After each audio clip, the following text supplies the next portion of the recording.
About a month ago, I uploaded a video claiming to beat the level 10 repo challenge, not alone, but as a duo, my partner being Roadrunner. At the time, I had made a promise I now regret. The plan was simple: take Roadrunner and another familiar name, Infinity, and face the level 20 challenge. But life had other plans, scheduling conflicts, and Road throwing away our best shot. That's when it hit me. If no one else was going to show up, then I'd go alone. No teammates meant no safety net, no revives, and no help, but it also meant something else. Every credit that I earned, every upgrade, and every decision was completely on me.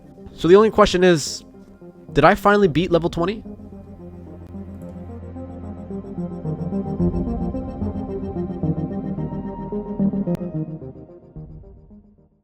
I'm not going to bore you by forcing you to watch the entirety of my failed attempts, but I will inform you on some of the important things I learned via game experiences or research. First things first, a very important piece of knowledge is that each level, there are a set number of exact enemies. Meaning that if you were to get into a level with a huntsman, you are now permanently stuck with him until you leave the level by any means. This also means that depending on what enemies you have in each level, it can also depict how you play around that level. If you've got a lot of low tier monsters like the chef, spitter, and animal, well, fret not. You can now freely move around the map without worrying about deadly surprise attacks, as each of these named monsters announce their presence via an array of loud noises, as well as having pretty low damage output. This also means with higher tier monsters, you might have to change your playstyle to something safer for the level. Got a lot of high tier monsters with no form of offensive util to take them out? If so, I suggest you collect the bare minimum of valuables and get out of there ASAP. Of course, monster threat levels can alter depending on other factors, such as the map design. Monsters who use some form of knockback or stun against a player may become extremely dangerous when spotted on a map with many hazards. Notable monsters you want to avoid at all costs when in this situation are the Screamer, the Clown, the Baby, the Hidden, the Spewer, and Bowtie. Of course, this also includes any other monster with similar knockback abilities. The most dangerous of all the knockback enemies has to go to the Screamer. Weak in durability, it excels in speed, being fast enough to sometimes completely catch a well-armed player, especially if not seen approaching from a blind side. Its knockback is astronomically powerful and takes no windup to use, often sometimes chaining attacks if possible. The Screamer can also spot you in hiding spots if you are low to the ground, with nothing to block visibility. The simple fact of that adds extra danger when combined with literally almost any enemy, revealing your spot while also restricting your ability to reposition to a new hiding spot. In terms of who has the most powerful stun, I would actually have to go with the Hidden, surprisingly. That right now, bro, I feel all powerful. Nope. No, let go of me. Oh my god, wait. Please don't tell me he drops me off the side here.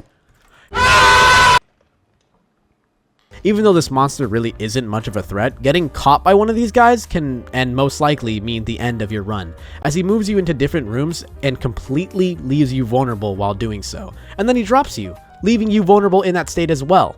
This also means that any monster that passes by can hit you on your way out, and can also hit you while you're down on the ground. Bad baby. Oh, slam dunk! Oh, slam dunk!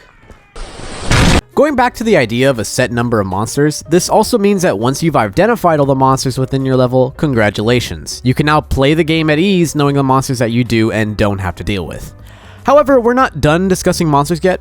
If you somehow manage to kill a monster by any means, it puts said monster on a respawn timer. That's right, monsters you kill will in fact come back later on. This rule also heavily affects the endgame when you've just completed the final extract and now need to return to your truck. Any and all monsters that are still in a respawn timer will spawn in, and with my experience, these monsters also spawn in the same room as your truck. This leads me to my point about patience. As a solo player, patience is everything. Now, as obvious as that sounds, what I just said about monsters in the previous point applies to the need for patience, whether endgame or not. Although monsters do have a set timer before respawning, this does not mean you should rush through the level at unsafe speeds. Rushing can result in the loss of your stamina, loot, and sometimes your life.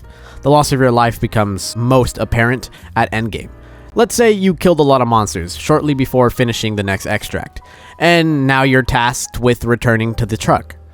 Remembering what I just said, take a little guess and imagine what will be waiting for you at the truck with no stamina. That's right, literally every monster you killed not too long ago. So please, take it slow if need be. I know I had to adjust to that myself. My final point has to do with strategy. Something people may not realize is that once you've gone far enough to the point the game requires 3 extraction points, you can actually decide which of the 2 extraction points you want to do first. When I picked up Repo about a month ago with Road, we fell for the common mistake of leaving the farthest extract for last, ultimately playing a part into our demise in level 10. An important strategy in Repo for safer runs is to leave the closest extract for last, as it will not only minimize the distance needed to cross from you and your truck, it also keeps you away from monsters that may still be roaming, as most monsters in the map during endgame are either by your truck or far deeper into the map. Another important tip for strategy is knowing which items to pick in the shop and how to manipulate the shop into giving you what you want. First things first, at least in my opinion, strength and health will always be the top 2 upgrades, especially for a solo player. Although both being valuable, strength is the very first priority at the beginning of your runs, as even a single upgrade opens up a new world of loot. If you buy enough strength, it goes from being a basic tool for looting to a powerful weapon against monsters you encounter. Although upgrades will almost always be the most important item in the shop, tools such as drones have just as equal value, if not more depending on how far you are into the run. The most important drones, as of right now, are the lightweight drone and indestructible drone. Both of them alone are solid picks. However, when combined, they become the strongest combo in the game, allowing for players to get the maximum value out of all their collected items. Finally, a very important trick I want to talk about is shop manipulation. This one's going to be pretty short. In order to get the upgrades you want most of the time, buying upgrades you don't plan to use can be beneficial, as the shop can never stock up on the upgrades that you are now essentially holding hostage, making the chances of, let's say, getting a strength upgrade a lot higher. Now, finally, we're here to see my run to level 20. Now, just a little spoilers, I did not make it to level 20, and you may be asking, L.G.O, what the hell? You did the same thing with level 10 where you didn't make it to level 10. Are you clickbaiting us? Kinda, but my point being I actually wanted to share some of the important factors that I learned from playing Repo. And also, this is kind of a video leading up to an even bigger Repo video, which I actually want to do this challenge with 4 people. But anywho, time to see my run.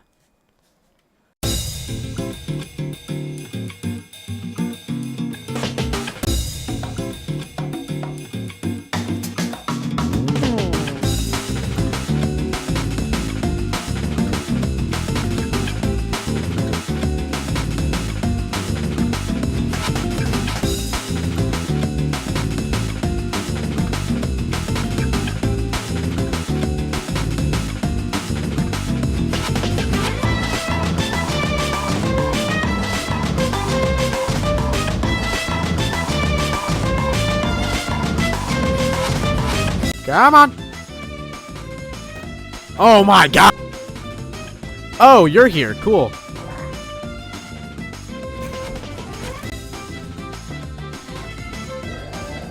No! No! Oh my god. Oh my god, get these guys off my dick.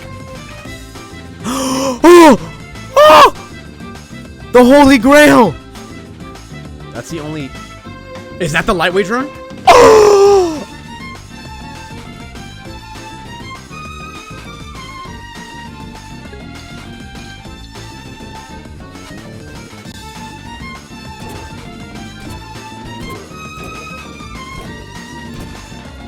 Nice. They deserve to burn for the kind of way that they play. They are the definition of players who don't like fun. Oh! This guy's back! Cool! Oh, this is gonna suck ass.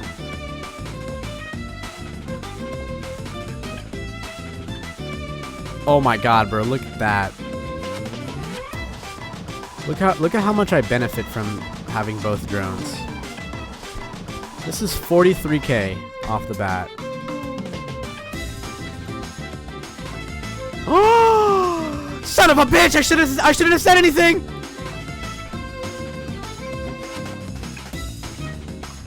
You wanted this, bro. Oh my god, because my strength, I just absolutely annihilated him.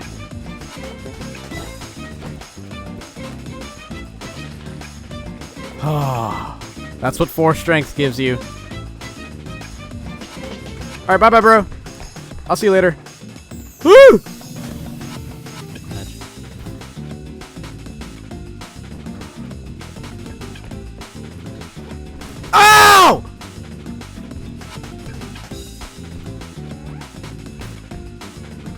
dickhead!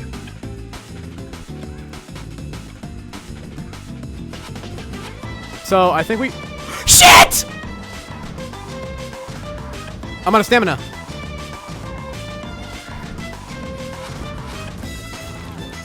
I'm out of stamina! Her attacks, they're finished. She stopped attacking me. Yeah, test me, test me. Oh yeah, come this way. Into the hole you go, bro. Oh, shoot. He picked it up. Okay, it's fine. Oh, no! No! No, it's the freaking huntsman and the screamer. No! No! I will not die to this thing. No, no, no, no, no. Please die. Oh my god. Blah, blah, blah. Blah, blah, blue. Blah, blah, blah, blah, blah, blah. Come up here. Up the stairs, up the stairs. Up the stairs, up the stairs. Come here, come here, come here.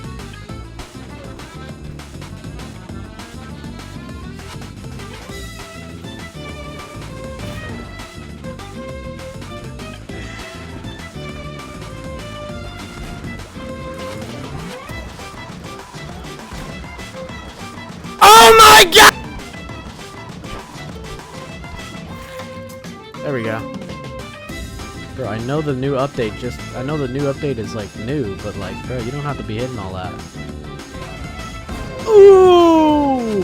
His damage output is wildly, like, pretty high. That's why. No! Oh my god.